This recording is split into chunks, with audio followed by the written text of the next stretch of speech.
Welcome back to CBS Sports HQ. It's about that time for That's a Job For, presented by Jiffy Lube. And that job belongs to Kansas City Chiefs head coach Andy Reid. Looking into the history books there, Reid led the Eagles from 1999 through 2012 and then has been with the Chiefs since 2013.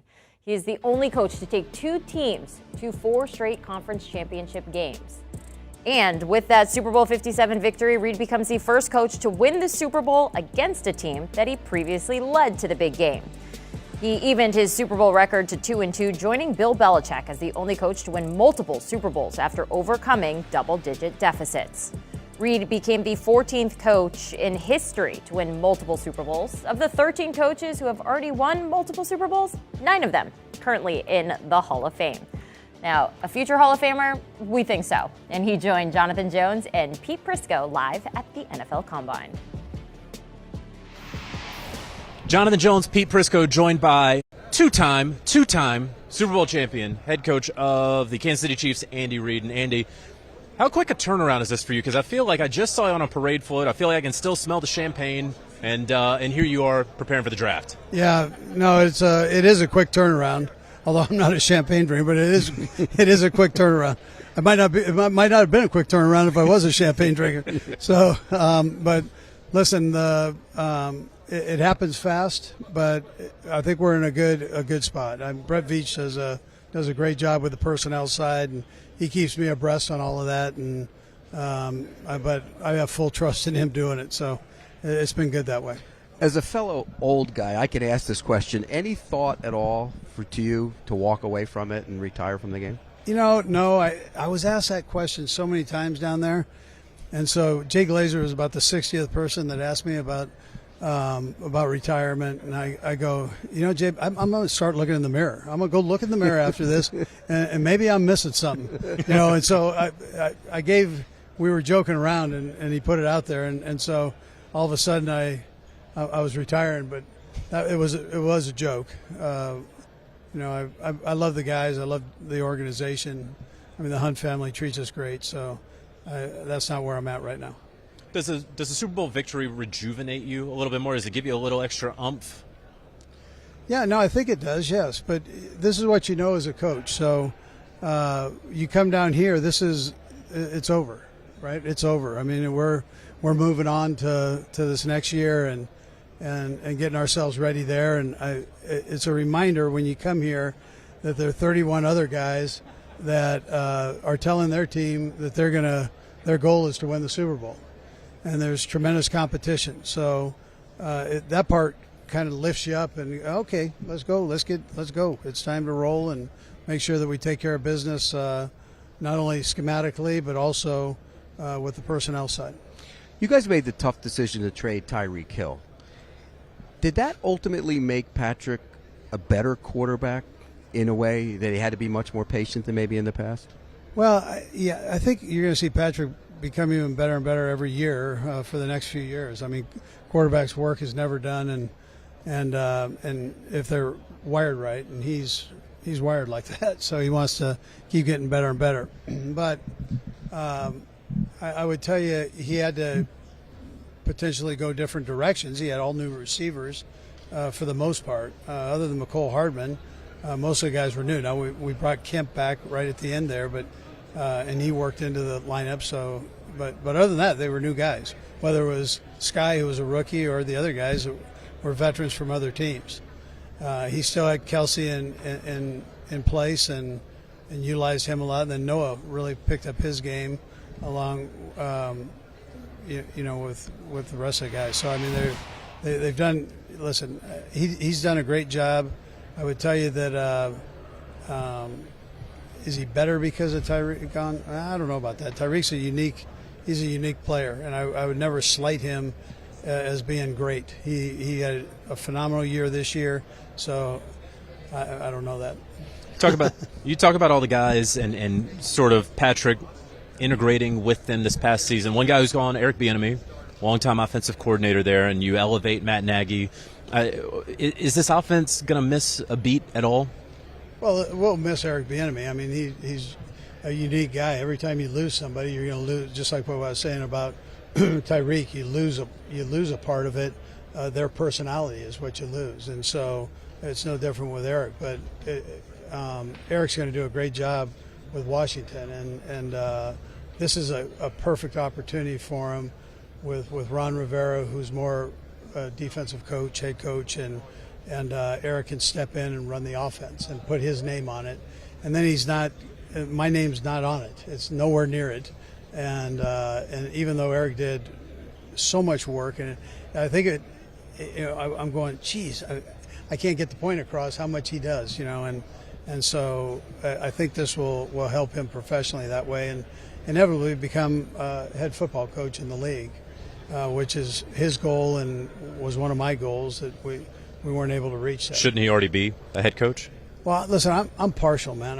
I've stood in front of everybody and said that, and I believe that, but again, for whatever reason, it hasn't worked that way. But this has an opportunity to be very good for Washington and Eric at the same time.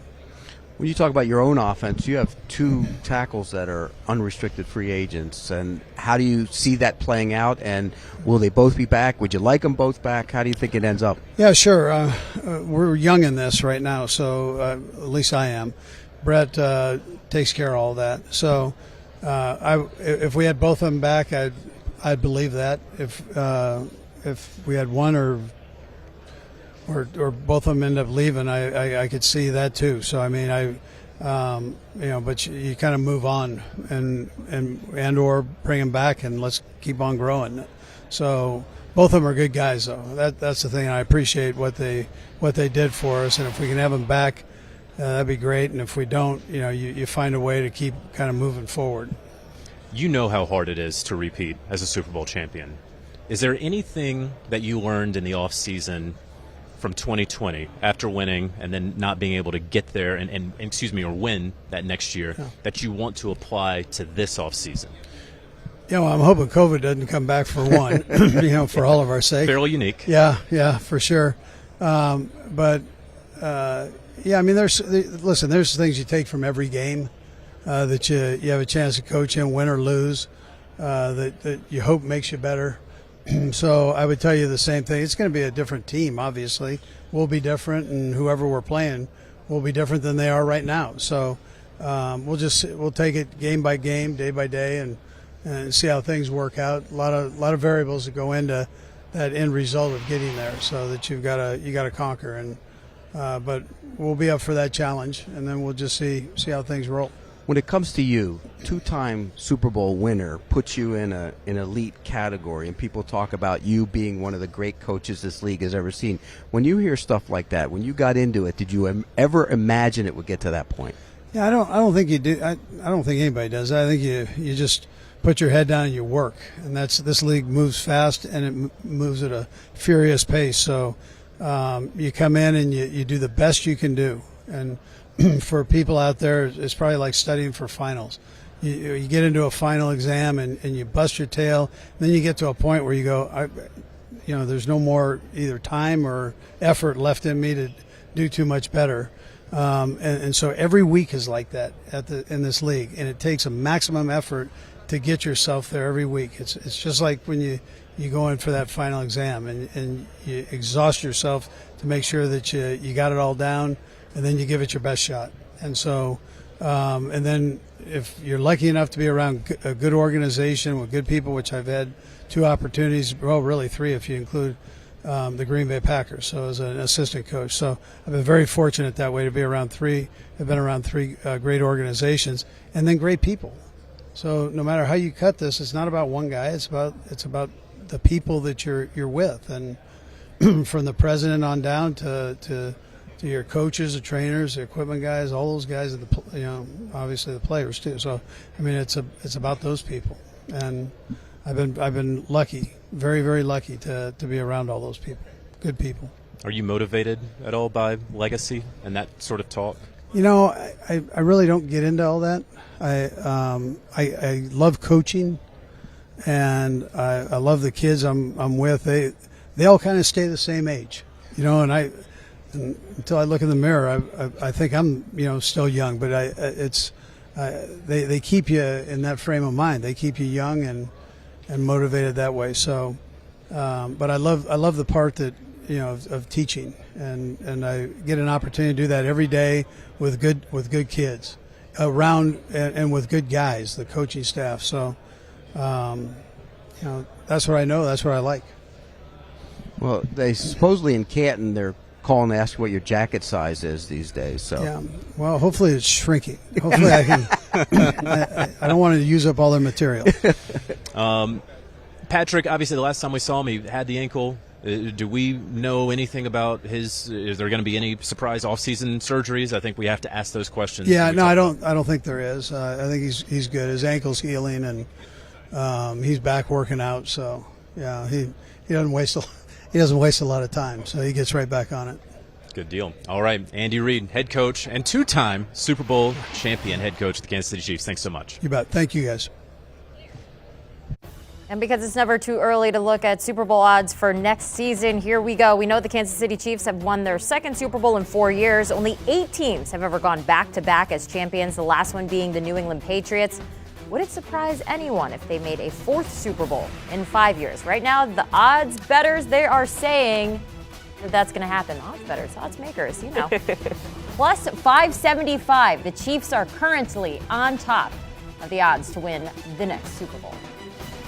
Do you want a sports network that delivers everything that matters about the game? The highlights, the picks, the instant analysis, no yelling, no fake debates, no politics. Hit the subscribe button and never miss a moment.